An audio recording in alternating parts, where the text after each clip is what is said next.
Welcome to my YouTube channel. Shabina love story. My boss fired me on the worst day of my life. And 4 months later, I became his maid without him even recognizing my face. My name is Mariam. I am 41 years old. I worked for 11 years at the same company. I did my job well every day. I came early and left late. I never missed a day, but I had problems at home. My daughter needed surgery. The doctor said she needed it soon. The surgery cost a lot of money. I did not have enough money. I had debts, too. The bills came every week. I could not pay them all. His name was Rowan. He was the boss of everyone. I went to his office. I felt scared, but I needed money. I asked him for an advance. He looked at me. He did not smile. He said he would think about it. That same day, something bad happened. A young woman worked with us. Her name was Jessica. She was new. She was only 24 years old. Rowan liked her a lot. He called her his golden girl. Jessica made all the schedules. It was her job now. She made a big mistake. A very important client got angry. The schedule was all wrong. Jessica was scared. She did not want Rowan to know. So, she told him it was my fault. She said, I changed the schedule. She said, I made the mistake. It was a lie. I did not touch the schedule, but Rowan believed her. Rowan called me to his office. I went there fast. I thought he wanted to talk about the money, but his face looked cold. He looked angry. He did not ask me to sit down. You made a big mistake, he said. His voice was loud. The door was open. Other people could hear everything, but I did not. I said. He stopped me. I do not want excuses. He said, you are incompetent. You are outdated. You cannot do your job anymore. My face felt hot. My hands started to shake. I tried to explain. I said, Jessica made the mistake. I said I could show him proof, but he did not listen. He looked at his phone. He did not look at me. I am firing you, he said. His voice was flat and cold. You can leave now. I could not breathe. I stood there. I could not move. The other workers looked at me. They heard everything. I saw their faces at the door. My voice was small. My daughter needs surgery. I asked you for an advance, please. He looked at me then. His eyes were hard. That is not my problem, he said. And you will not get severance pay. This was gross negligence. You broke the rules. You get nothing. Nothing. I worked for 11 years. I gave him everything. And now I got nothing. He called security. 2 men came. They looked at me. One of them said I had to leave. I walked to my desk. My legs felt weak. Everyone watched me. No one spoke. I put my things in a box. My hands shook so much. I dropped my coffee cup. It broke on the floor. I left it there. The security men walked next to me. They did not touch me, but they were very close. Everyone saw me leave. They walked me like I was a criminal, like I stole something, but I only worked hard. I only tried to help my daughter. Jessica stood near the elevator. She saw me. She smiled a little. It was a mean smile. She was happy. She destroyed my life and she was happy. I got in the elevator, the doors closed. I looked at the box in my hands. 11 years fit in one small box. I thought about my daughter. I thought about the bills. I thought about the surgery. How would I pay for it now? The elevator went down. I went down with it. My life went down too. Everything was falling. I could not stop it. I could not fix it. I walked out of the building. The sun was bright. It hurt my eyes. I walked to the bus stop. I held my box. People walked past me.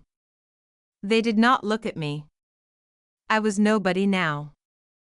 I had no job. I had no money. I had nothing. I sat on the bench. I waited for the bus.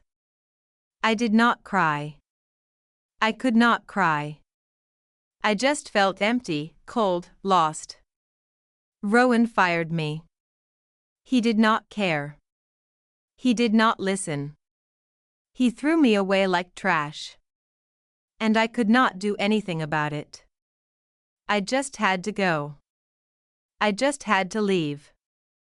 My life ended that day. I just did not know it yet. 4 months passed. Everything got worse. I could not find a new job. I sent my papers to many companies. No one called me. No one wanted me. Rowan gave me a bad reference. He told everyone I was incompetent. The word followed me everywhere. I lost my apartment. I could not pay the rent. The landlord told me to leave. I packed our things. My daughter cried. She did not understand. She asked me why we had to go. I could not tell her the truth. I just said we would find a new place soon. We stayed with my friend Maria. She was kind, but her apartment was small. We slept on her couch. My daughter slept next to me. I did not sleep much. I looked for work every day. I went to stores and offices. I asked everyone. They all said no. The surgery date came closer. They asked about payment. I had no money. I had nothing. I felt like I was drowning. I could not breathe. I could not think. Then an agency called me. A woman said she had a job. It was a cleaning job, live-in housekeeper. The pay was very good, very high. I asked why the pay was so good. She said the client was difficult. He fired everyone. No one stayed long. But the money was real. I could pay for the surgery. I could help my daughter. I said yes. I had no choice. I needed the money. The woman gave me an address. She said I could start tomorrow. I said, thank you. My hands shook when I wrote down the address. The next day, I went to the place. It was a big building, very expensive, a penthouse at the top. The elevator went up and up. My stomach felt sick. I did not know why. I just felt wrong. The elevator stopped. The doors opened. I walked to the door. I used the key the agency gave me. The door opened. I walked inside. The smell hit me first. Alcohol, trash, something rotten. I looked around. The place was a mess. Bottles everywhere. Broken glass on the floor. Papers scattered on every table. Dirty plates in the kitchen. The curtains were closed. Everything was dark. I walked through the rooms. I saw photos on the wall. My heart stopped. I knew that face. It was Rowan. This was his home. The man who fired me. The man who destroyed my life. I was in his house. I was his new maid. I wanted to leave. I wanted to run. But I thought about my daughter. I thought about the surgery. I thought about the money. I could not leave. I needed this job, even if it killed me inside. I started to clean. I picked up bottles. I swept the glass. I opened the curtains. Light came in. The place looked even worse in the light. Then I heard the door. Someone came in. Heavy steps. I turned around. Rowan stood there. He looked terrible. His clothes were wrinkled. His eyes were red. He smelled like alcohol. He looked at me. His eyes passed over me. He did not know me. He did not recognize me at all. 11 years I worked for him and he did not know my face. "Who are you?" he asked. His voice was rough. "I am the new housekeeper," I said. My voice was quiet. I looked at the floor. "Good," he said. "The last one quit." They all quit. He walked to the kitchen. He opened a bottle. He poured a drink. His hand shook. The liquid spilled on the counter. It dripped on the floor. He looked at me. "Clean that," he said. He pointed at the spill. Then he walked away. He sat on the couch. He drank. He watched me. I got a cloth. I got on my knees. I cleaned the floor. He destroyed my career. He took everything from me. And now he watched me scrub his floor. He watched me clean his mess. And I did it. I did it because my daughter needed to live. I did it because hunger has no pride. I did it because I had no other choice. I wiped the floor clean. My knees hurt. My back hurt. But my heart hurt more. This was my life now. This was what I became. The woman who cleaned the floor for the man who broke her. I stayed at Rowan's penthouse. I cleaned every day. I cooked his meals. He barely spoke to me. He drank a lot. He was always angry or drunk or both. But I noticed strange things. He bumped into tables. He knocked over glasses. He held papers very close to his face. He squinted at his phone. Sometimes he closed one eye. He thought I did not see, but I saw everything. One night he could not find his keys. He looked everywhere. He touched the table. He felt along the counter. His hands moved fast. He looked scared. I found the keys. They were right there on the chair. He did not see them. They were right in front of him. But he did not see them. I understood then he could not see well. Maybe he was going blind. That was why he was here. That was why he was falling apart. He was hiding. He was scared. I did not tell him I knew. I just watched. I started to put things in the same place every day. I made sure nothing was on the floor. I turned on more lights. He did not thank me, but he stopped falling so much. Then one night, something bad happened. I heard a crash. I ran to his office. He was on the floor. Blood came from his hand. Glass was everywhere. A broken bottle. Papers scattered all around.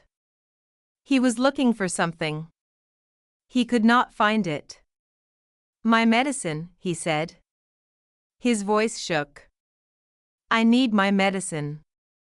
Where is it? I looked around. I saw the bottle on the high shelf. He could not see it. I got it for him. I gave it to him. He took the pills. His hands shook. I got a towel. I wrapped his hand. I cleaned the blood. I picked up the glass. I did not speak.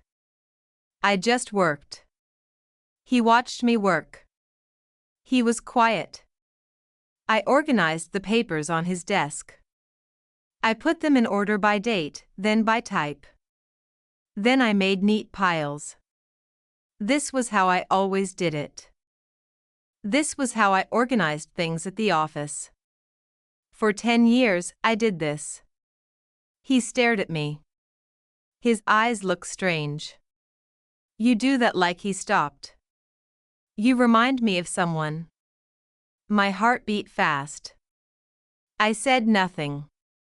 I kept working.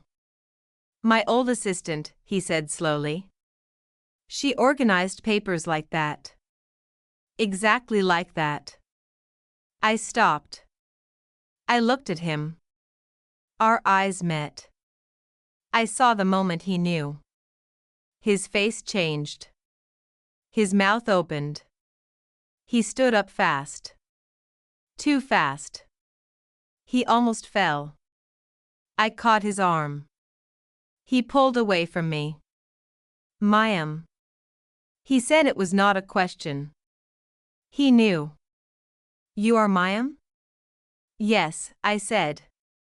My voice was calm. I was not scared anymore. What are you doing here? He asked. His voice was loud, angry. But I heard fear, too. Did you come to hurt me? To steal from me? I came to work. I said I needed money. The agency sent me here. I did not know it was your house. You should have left. He said you should have run away. I needed the job. I said my daughter needs surgery. I needed the money, so I stayed. He looked sick. He sat down. He put his head in his hands. Get out, he said. You are fired again. Just go. No, I said. He looked up.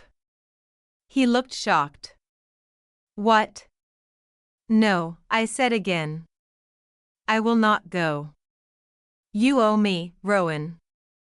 And you need me. You cannot see the numbers anymore. You cannot read the papers.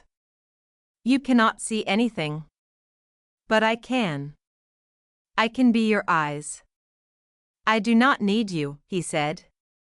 But his voice was weak. Yes, you do.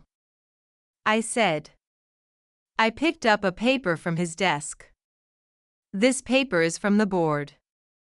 It says you have 1 week to fix the problems or they will fire you. You cannot read it, can you? He said nothing. Not like a boss, just like a scared man. I can read it for you, I said. I can help you. I can organize everything. I did it for 10 years. I can do it again. Why? He asked. Why would you help me? I fired you. I destroyed you. Because I need the money. I said we can help each other or we can both lose everything. He looked at me for a long time. He did not speak. Then slowly he nodded. Okay, he said. His voice was quiet, broken. Okay, I became his eyes that night. I read him the papers. I organized his files. I showed him the numbers. He listened. For the first time, he really listened to me. And I saw something I did not expect. He was not a monster. He was just a man, a scared, broken man who could not see anymore. We worked together every night. I read reports to him. I explained the numbers. I told him about the problems. He listened. He asked questions. He was smart. He understood everything quickly. I saved his company. I found the mistakes. I fixed the schedules. I called people for him. I wrote emails. He told me what to say. I made it happen. The company got better. The board was happy. They did not fire him. He started to look at me differently. Not like a maid, not like nothing. He looked at me like I was important, like I mattered. "You are brilliant," he said one night. I was stupid. I did not see it before. You did not want to see it. I said he was quiet. He knew I was right. We worked very close together. I sat next to him. Sometimes his hand touched mine. Sometimes his shoulder touched my shoulder. I felt something strange, something dangerous. I tried to ignore it. One night, he reached out. He touched my face. His fingers were gentle. They moved across my cheek, my forehead, my chin. "I need to see you," he said. "This is how I see now." I did not move. I did not breathe. His fingers touched my lips. I closed my eyes. This was wrong. This was so wrong. But I did not stop him. "You smell like jasmine," he said. His voice was soft. "You always did." I never noticed before. I never paid attention. I was blind even when I could see. He pulled his hand away. He looked sad. "Lost. I destroyed you." He said, "You were the best person in my life. You were loyal. You were kind. You worked so hard. And I threw you away. I threw you away like you were nothing." "Yes," I said. "You did. It was Jessica's fault." He said the schedule. The mistake. I found out the truth later. She told someone.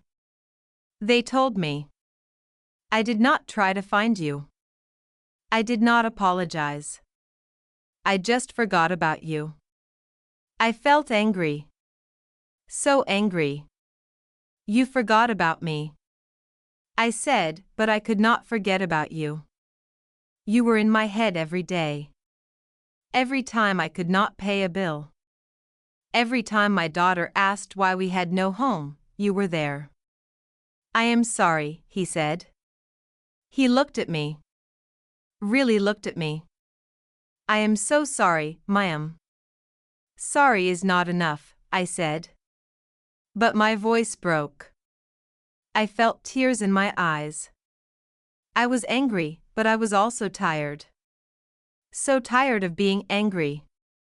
That night, the rain came. It hit the windows hard. Thunder shook the building. The lights went out. We sat in the dark. Rowan found candles. I helped him light them. We had just saved a big deal. The company was safe for now. He opened a bottle of wine. We drank. We talked. We said things we should not say. The wine made everything soft. The darkness made everything safe. But I was sitting very close to him. "I know," he said. His hand found mine in the dark. "You broke me," I said. "I know," he said again. But I stopped. I could not say it. I did not want to say it. He pulled me closer. His lips touched mine. Soft, gentle, then not gentle, then desperate. I kissed him back. I hated him. I wanted him. I wanted to break him like he broke me. I wanted to hurt him. I wanted to heal him. I wanted everything. We moved to his bedroom. We did not talk. We did not think. The rain fell. The thunder crashed. We came together like a storm. It was angry. It was sad. It was passionate. It was everything we could not say with words. After we lay in the dark, he held me. I let him. I should not let him. But I was too tired to fight anymore, too angry, too tired to be alone. This changes nothing. I said, I know, he said. But we both knew it changed everything. We crossed a line. We could not go back. We could not pretend anymore. This was not just about work. This was not just about money. This was something else, something dangerous, something real. I fell asleep in his arms. For the first time in months, I felt warm. I felt safe. But I also felt scared because I knew this could not last, because I knew he would break me again. Men like Rowan always did. I woke up in his bed. The sun came through the window. For a moment, I forgot everything. I felt happy. I felt safe. I turned over. Rowan was still asleep. His face looked peaceful. I watched him breathe. I thought maybe things could be different now. Maybe we could start over. Maybe he could change. I was so stupid. The doorbell rang. Rowan woke up. He looked confused. Who is that? He asked. I do not know, I said. The doorbell rang again and again. Someone knocked hard on the door. Loud voices came from outside. Rowan got up. He put on his clothes. I put on my clothes, too. My hands shook. Something felt wrong. Rowan went to the door. I heard voices. Loud voices. Angry voices. Then I heard one voice I knew, Jessica. I walked to the door. I saw them. Jessica stood there. 3 men in suits stood with her. Board members. I knew their faces from the office. A woman with a camera stood behind them. Press. Jessica saw me. Her eyes went wide. Then she smiled. That same mean smile. She pointed at me. There she is, Jessica said. Her voice was loud. Everyone could hear. That is Miriam. The woman I told you about, the disgruntled employee Rowan fired. She is here to destroy him. The board members looked at me. They looked at Rowan. They looked at the penthouse. They understood everything. She is taking advantage of him. Jessica said he is sick. He cannot see well. She is using his condition. She is a gold digger. She is a spy. She wants to steal company secrets. She wants revenge. That is not true, I said. But my voice was too quiet. No one listened. How long has this woman been in your home? Rowan looked at me. Then he looked at Jessica. Then he looked at the board members. I saw his face change. I saw the fear in his eyes. He was scared. Scared of losing his job. Scared of losing his company. Scared of looking weak. Rowan. I said, tell them the truth. He did not speak. He just stood there. The board members waited. The camera waited. Everyone waited. She worked for you before. A board member said you fired her and now she is in your home. This looks very bad, Rowan. Very bad. I can explain, Rowan said. But his voice was weak. Then explain, the man said. Rowan looked at me again. I saw it in his eyes. I saw what he was going to do. He was going to throw me away again. He was going to save himself. He was going to let me fall. He started. He stopped. He looked away from me. She should not be here. My heart broke again. He did it again. Get her out. A board member said, call security. This is a scandal. We need to protect the company image. Rowan turned away from me. He could not look at me. Just get her out of here, he said. His voice was cold, empty. Security came. The same men from before. They walked toward me. Jessica smiled. She won again. But I did not cry this time. I was not sad. I just looked at Rowan. I looked at him with pity. He was small. He was weak. He was nothing. You are not blind, Rowan. I said. My voice was clear and strong. You are just empty. You have nothing inside. No heart, no soul, just fear. I walked out. I held my head high. The security men did not touch me. I walked out by myself. I left him there. I left him with his company. I left him with his image. I left him with his fear. The door closed behind me. I walked to the elevator. I did not look back. I was done. I was finished with him. He could not hurt me anymore. I would not let him. Inside the penthouse, Rowan stood alone. Everyone left. The board members left. Jessica left. The press left. He was alone again. In the silence, in the dark. He sat on the couch. He put his head in his hands. He thought about what he did.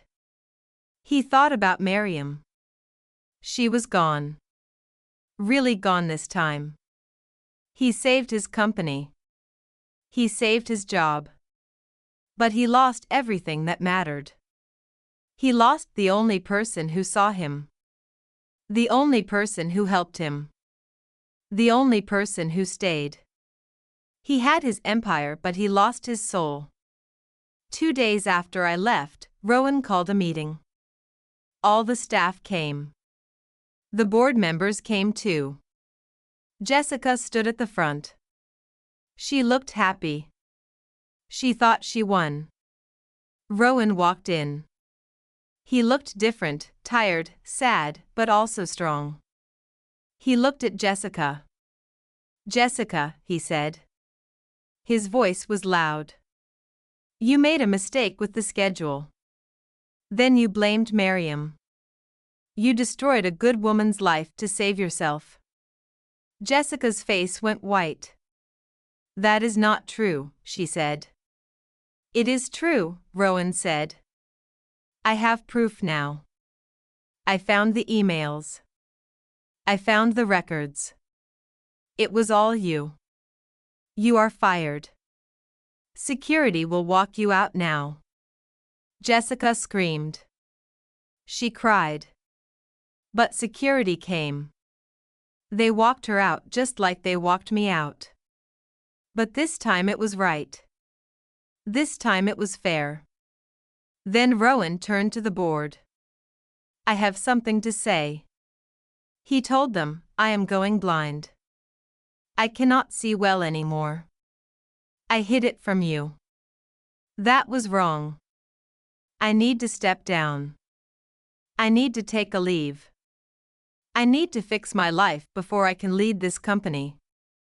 The room was silent. Everyone stared. The great Rowan was broken. He was human. He was weak. And he told everyone the truth. He left that day. He went to find me. But I was gone. I left the city. I took my daughter. I used the money I earned. I moved to a small town. I opened a small bakery. I made bread and cakes. My daughter helped me. We were happy. We were poor, but we were free. Rowan looked for me for weeks. He asked everyone. Finally, someone told him where I was. He drove to the small town. It was winter. Snow fell from the sky. Cold wind blew. He found my bakery. It was small, warm. The windows glowed with light. He stood outside. He did not knock. He just stood there in the snow. He waited. The snow covered his coat, his hair. He did not move. He just waited. I saw him through the window. I saw him standing there. I did not go out. I let him wait. He needed to wait. He needed to feel what I felt. He waited for 3 hours. Then I opened the door. "Come in," I said. "You will freeze out there." He came inside. Snow fell from his coat. His lips were blue. His hands shook. I gave him hot tea. He drank it. He did not speak. "Why are you here?" I asked. "I came to give you everything." He said, "The company?" "Everything. It is yours." "I do not want it." I said, "Please," he said. "I need to fix this." "Money does not fix this." I said. He nodded. "I know." He said. So, I did something else. I went to the press. I told them everything. I told them I was cruel. I told them I was wrong. I told them you saved my company. I told them you were the best assistant I ever had. I cleared your name. I destroyed my reputation to save yours. I looked at him. He was different. His eyes were different. He was just a man. A broken man who was trying to fix what he broke. "I also sold the penthouse," he said. "I gave the money to the hospital for your daughter's surgery and for other children, too. In your name." I felt tears in my eyes. "Why?" I asked. "Because I broke you," he said. "And I want to spend the rest of my life putting you back together if you let me." I looked at him for a long time. He was not my boss anymore. He was not powerful anymore. He was just Rowan. Just a man who made mistakes. Just a man who wanted to change. "I forgive you," I said. "Not because you paid. Not because you cleared my name, but because you changed. Because you are different now." He started to cry. This strong man, this cold man, he cried like a child. "Thank you," he said. We started over that day, not as boss and employee, not as master and servant. As equals. As two broken people who found each other in the dark, he broke me to pieces. But then he spent the rest of his life putting me back together. And I let him because everyone deserves a second chance. Because love is not about being perfect. Love is about trying. Every single dot. See you in the next video. Thanks for watching.